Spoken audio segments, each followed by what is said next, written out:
السلام علیکم دوستو، اپنا ذوق چینل میں خوش آمدید۔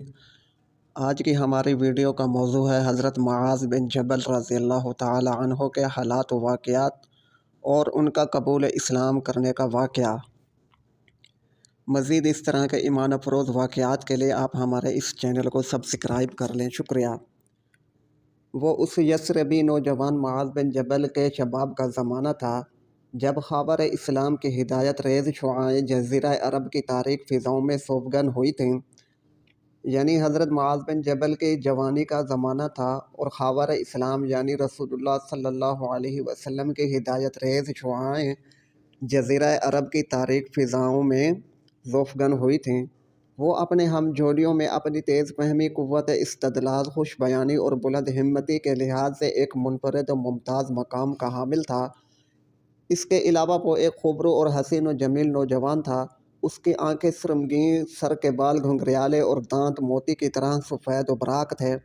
وہ دیکھنے والوں کی آنکھوں کے راستے اتر کر ان کے دل میں گھر کر لیتا تھا۔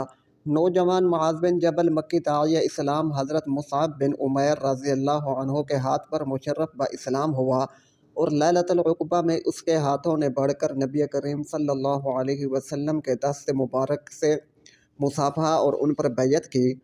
وہ ان بہتر پاک نفس انسانوں میں شامل تھا جو رسول اللہ صلی اللہ علیہ وسلم سے بیعت و ملاقات کا شرف حاصل کرنے اور تاریخ کے صفحات میں اپنے ہاتھوں سے ایک دلکش اور روشن ترین باب رقم کرنے مکہ گئے تھے۔ نوجوان معاذ بن جبل نے مکہ سے مدینہ واپس پہنچتے ہی اپنے ہم جولیوں کی ایک مختصر ٹولی کے ساتھ مل کر بتوں کو توڑنے اور ان کو خفیہ یا اعلانیہ طور پر مشرکین کے گھروں سے نکال پھینکنے کے لیے ایک جماعت بنائی، اور ان کم سن نوجوانوں کی اس کارروائی کا اثر یہ ہوا کہ یثرب کا ایک بہت بڑا آدمی عمرو بن جموح اسلامی جماعت میں شامل ہو گیا۔ عمرو بن جموح کا شمار بنو سلمہ کے سربراہ اور رئیسوں اور بڑے بڑے سرداروں میں ہوتا تھا۔ دوسرے شرفاء کی طرح انہوں نے بھی اپنے لیے نہایت نفیس اور بیش قیمت لکڑی کا ایک بت بنا رکھا تھا۔ وہ اس کے رکھ رکھاؤ کا نہایت اہتمام کرتے، اس کے اوپر ریشمی کپڑے ڈالتے اور ہر روز صبح کو اسے خوشبو سے معطر کرتے۔ ایک رات ان نوجوانوں نے ان کے بت کو اس کی جگہ سے اٹھایا اور اسے لے جا کر بنو سلمہ کی آبادی کے پیچھے ایک گڑھے میں پھینک دیا جس میں کوڑا کرکٹ اور غلاظت ڈالی جاتی تھی۔ جب صبح کو بڑے میاں بیدار ہوئے اور بت کو اپنی جگہ پر نہیں پایا تو اسے ہر طرف تلاش کرتے پھرے۔ آخرکار اس کو ایک گڑھے میں گندگی میں لت پت منہ کے بل گرا پڑا ہوا دیکھا تو بولے، تمہارا برا ہو، آج رات ہمارے معبود کے ساتھ کس نے زیادتی کی ہے؟ پھر اس کو گڑھے سے نکالا، دھو کر صاف کیا اور خوشبو لگا کر یہ کہتے ہوئے دوبارہ اس کی جگہ پر رکھ دیا، مناہ خدا کی قسم اگر مجھے معلوم ہو جائے کہ تمہارے ساتھ یہ حرکت کس نے کی ہے تو میں اسے سخت ذلت آمیز سزا دوں گا۔ اور رات کو جب بڑے میاں سو گئے تو لڑکے چپکے سے بت کے پاس پہنچے اور اس کے ساتھ پھر وہی کارروائی کی جو گزشتہ رات وہ کر چکے تھے۔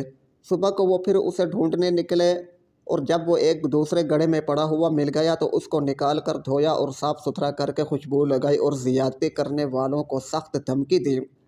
تیسری رات جب لڑکوں کی طرف سے پھر اسی حرکت کا اعادہ ہوا تو انہوں نے اس کو گڑھے سے نکال کر صاف کیا اور اس کی جگہ پر رکھ دیا۔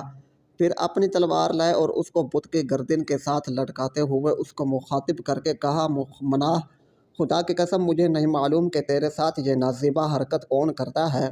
اگر تمہارے اندر ذرا بھی خیر ہے تو یہ تلوار تمہارے ساتھ ہے، اس سے تم خود اپنا دفاع کر لینا۔ رات کو جب شیخ صاحب سو گئے تو لڑکوں نے اس بت کے ساتھ پھر وہی حرکت کی۔ انہوں نے اس کی گردن سے تلوار اتار لی، اس کو ایک مردہ کتے کی گردن کے ساتھ باندھا اور ان دونوں کو لے جا کر گڑھے میں پھینک آئے۔ صبح کو شیخ صاحب نے بڑی سرگرمی کے ساتھ اس کی تلاشی شروع کی۔ آخر وہ ان کو مردہ کتے کے ساتھ بندھا ہوا غلاظت میں ملوث گڑھے میں اوندھے منہ پڑا ہوا ملا۔ اس وقت انہوں نے اس کی طرف دیکھتے ہوئے کہا، خدا کی قسم اگر تو معبود ہوتا تو کتے کے ساتھ بندھا ہوا گڑھے میں نہ پڑا ہوتا۔ اس کے بعد بنو سلمہ کے اس شیخ نے اسلام قبول کر لیا اور بڑے اچھے مسلمان ہوئے۔ جب رسول اللہ صلی اللہ علیہ وسلم ہجرت کر کے مدینہ تشریف لائے تو حضرت معاذ بن جبل رضی اللہ عنہ سائے کی طرح ہمیشہ ان کے ساتھ لگے رہتے۔ انہوں نے آپ سے قرآن سیکھا اور شرائع اسلام کا علم حاصل کیا، یہاں تک کہ ان کا شمار اصحاب رسول میں کتاب اللہ کے بڑے بڑے قاریوں اور شریعت خدا بندی کے زبردست عالموں میں ہونے لگا۔ یزید ابن قتیب کا بیان ہے کہ میں حمص کی مسجد میں داخل ہوا، میں نے وہاں دیکھا کہ ایک نوجوان کے گرد لوگوں کا بہت بڑا مجمع اکٹھا ہے، جس کے بال گھنگریالے ہیں۔ جب وہ بولتا تو ایسا محسوس ہوتا ہے جیسے ان کے منہ سے روشنی نکل رہی ہے اور موتی جھڑ رہے ہیں۔ میں نے پوچھا یہ کون ہے؟ تو لوگوں نے کہا معاذ بن جبل۔ اور ابو مسلم خولانی کہتے ہیں میں دمشق کی مسجد میں گیا، وہاں ایک علمی مجلس منعقد تھی جس میں بڑے بڑے سن رسیدہ صحابہ کرام تشریف فرما تھے۔ اس مجلس میں سرمگی آنکھوں اور چمکدار دانتوں والا ایک نوجوان بھی شریک تھا۔ جب لوگوں کے درمیان کسی علمی مسئلے میں اختلاف رائے واقع ہوتا تو اسی نوجوان کی طرف رجوع کرتے۔ میں نے اپنے قریب بیٹھے ہوئے ایک شخص سے پوچھا کہ یہ کون ہے؟ تو اس نے کہا معاذ بن جبل، اور اس میں حیرت و استعجاب کی کوئی بات نہیں ہے، کیونکہ حضرت معاذ بن جبل نے بچپن ہی سے اپنی تعلیم و تربیت کے سارے مراحل درسگاہ رسول اللہ صلی اللہ علیہ وسلم میں طے کیے، اور رسول اللہ صلی اللہ علیہ وسلم کے سر چشمہ علم و معرفت سے سیراب ہو کر انہی کے ہاتھوں فارغ و تحصیل ہوئے۔ وہ سب سے اچھے معلم کے سب سے اچھے شاگرد تھے، اور معاذ بن جبل کے لیے رسول اللہ صلی اللہ علیہ وسلم کا یہ قول کافی ہے، میری امت میں حلال و حرام کے سب سے بڑے عالم معاذ بن جبل ہیں، اور امت محمد صلی اللہ علیہ وسلم پر ان کی فضیلت ثابت کرنے کے لیے یہ بات کافی ہے کہ وہ ان 6 خوش نصیب افراد میں سے تھے جنہوں نے رسول اللہ صلی اللہ علیہ وسلم کے عہد مبارک میں قرآن جمع کیا تھا۔ اسی لیے اصحاب رسول کا یہ حال تھا کہ جب وہ حضرت معاذ بن جبل کی موجودگی میں کوئی علمی بات کرتے تو ان کی ہیبت اور علمی عظمت کی وجہ سے سب کی نظریں ان کی طرف اٹھ جاتی تھیں۔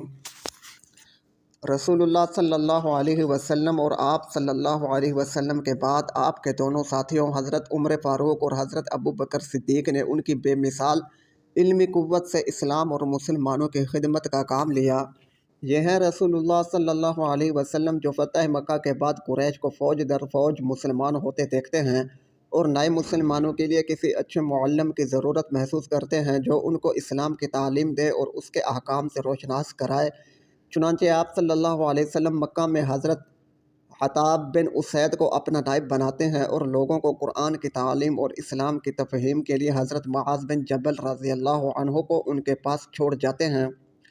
اور جب شاہان یمن کے نمائندوں نے بارگاہ رسالت میں حاضر ہو کر اپنی قوم کے اسلام کا قبول کا اعلان کیا، رسول اللہ صلی اللہ علیہ وسلم سے کسی ایسے شخص کو اپنے ساتھ بھیجنے کی درخواست کی جو وہاں کے لوگوں کو دین کی تعلیم دے سکے، تو آپ صلی اللہ علیہ وسلم نے اس اہم کام کے لیے اپنے اصحاب کرام پر مشتمل داعیوں اور ہادیوں کی ایک جماعت تشکیل دی اور ان کا سربراہ حضرت معاذ بن جبل کو مقرر فرمایا، اور روشنی کے ان سفیروں کو الوداع کہنے کے لیے بنفس نفیس نکلے اور حضرت معاذ کی سواری کے ساتھ ساتھ دیر تک چلتے رہے، گویا آپ صلی اللہ علیہ وسلم ان کو جی بھر کر دیکھنا چاہتے تھے۔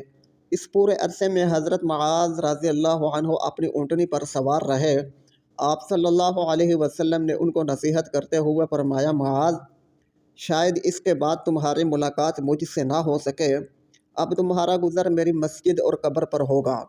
حضرت معاذ اپنے نبی، اپنے محبوب حضرت محمد صلی اللہ علیہ وسلم کی یہ بات سن کر رو پڑے، اور ان کے ساتھ ہی دوسرے مسلمانوں کی آنکھوں کے پیمانے بھی لبریز ہو کر چھلکنے لگے۔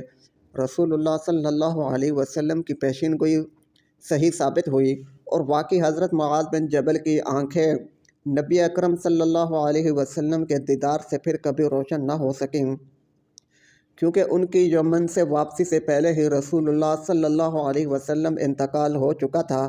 جب وہ مدینہ واپس آئے اور اس کو اپنے محبوب رسول صلی اللہ علیہ وسلم کے انس و محبت سے خالی پایا تو بہت روئے۔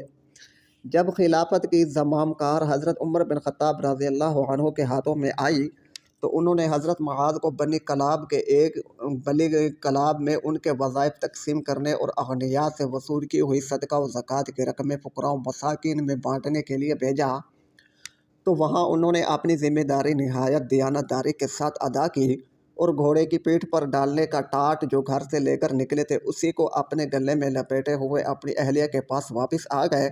اہلیہ نے پوچھا کہ وہ ہدیہ کہاں ہیں جو والی لوگ اپنے گھر والوں کے لیے لاتے ہیں؟ تو انہوں نے جواب دیا میرے ساتھ ایک نہایت ہوشیار نگراں تھا جو ہر وقت میرے اوپر نظر رکھتا تھا۔ آپ رسول اللہ صلی اللہ علیہ وسلم اور ابو بکر رضی اللہ عنہ کے نزدیک قابل اعتماد اور امین تھے۔ پھر عمر رضی اللہ عنہ آئے تو انہوں نے آپ کی نگرانی کے لیے ایک نگراں مقرر کر دیا۔ بیوی نے حیریت سے پوچھا اور انہوں نے اس بات کو حضرت عمر رضی اللہ عنہ کی بیویوں سے کہہ کر ان کی شکایت کی۔ جب حضرت عمر رضی اللہ عنہ کو معلوم ہوا تو انہوں نے حضرت معاذ رضی اللہ عنہ کو بلا کر پوچھا کیا میں نے تمہاری نگرانی کے لیے تمہارے ساتھ کوئی نگراں بھیجا تھا؟ نہیں تو امیر المومنین، لیکن اس سے بہانہ کرنے کے لیے اس کے سوا کوئی دوسری بات مجھے نہیں سوجھی۔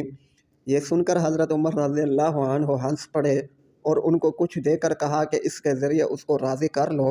اور حضرت فاروق اعظم ہی کے دور خلافت کی بات ہے کہ شام کے گورنر حضرت معاویہ بن ابی سفیان رضی اللہ عنہ ان کے یہاں پیغام بھیجا، امیر المومنین، شام کی آبادی بہت زیادہ بڑھ گئی ہے، ان کو ایسے لوگوں کی سخت ضرورت ہے جو ان کو قرآن کی تعلیم دے سکیں اور دین سکھا سکیں۔ امیر المومنین، آپ ایسے لوگوں کے ذریعے ہماری مدد فرمائیں جو یہ خدمت انجام دے سکیں۔ تو حضرت عمر رضی اللہ عنہ نے ان 5 اصحاب کو طلب فرمایا جنہوں نے رسول اللہ صلی اللہ علیہ وسلم کے عہد مبارک میں جمع قرآن کی خدمت انجام دی تھی، اور وہ تھے حضرت معاذ بن جبل، حضرت عبادہ بن صامت، حضرت ابو ایوب انصاری، حضرت ابی بن کعب اور حضرت ابو درداء رضوان اللہ علیہم اجمعین۔ اور ان سے کہا آپ کے شامی بھائیوں نے مجھ سے کچھ ایسے اصحاب علم کی خدمات طلب کی ہیں جو انہیں قرآن اور فقہ دین کی تعلیم دے سکیں۔ آپ لوگ اپنے میں سے 3 آدمیوں کے ذریعے میری مدد کریں، اگر آپ چاہیں تو اس کے لیے قرعہ اندازی کر لیں، ورنہ میں اپنی پسند سے 3 آدمیوں کو بھیج دوں گا۔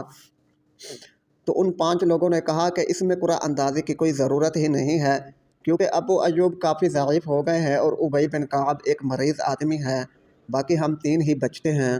ان کا یہ جواب سن کر حضرت عمر رضی اللہ عنہ نے کہا آپ لوگ سب سے پہلے حمص جائیں، اور اگر اہل حمص کا حال آپ کو پسند آئے تو اپنے میں سے ایک آدمی کو وہاں چھوڑ دیں، ایک آدمی دمشق اور ایک فلسطین چلا جائے۔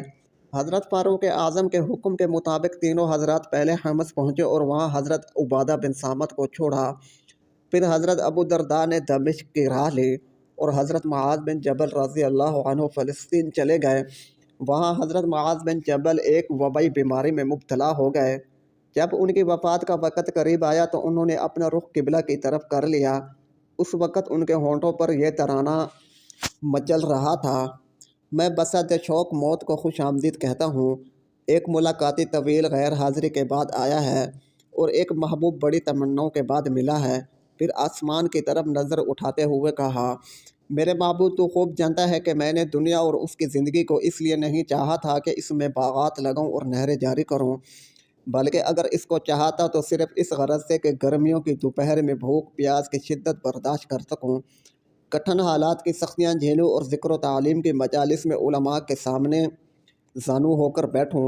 خدا یا تو کسی نفس مومنہ کی طرح میری جان کو اپنی کفالت میں لے لے۔ پھر ان کی مقدس روح دعوت اللہ اور ہجرت فی سبیل اللہ کی حالت میں جسد خاکی کو چھوڑ کر اپنے رب کے حضور پہنچ گئی۔ انا للہ و انا الیہ راجعون۔ یہ تھے حضرت معاذ بن جبل رضی اللہ تعالیٰ عنہ۔ امید ہے کہ آپ کو یہ واقعہ بہت پسند آیا ہوگا۔ مزید اس طرح کے علمی اور معلوماتی ایمان افروز واقعات کے لیے ہمارے اس چینل کو سبسکرائب کریں اور اس ویڈیو کو لائک اور شیئر کریں۔ جزاک اللہ۔ اللہ حافظ۔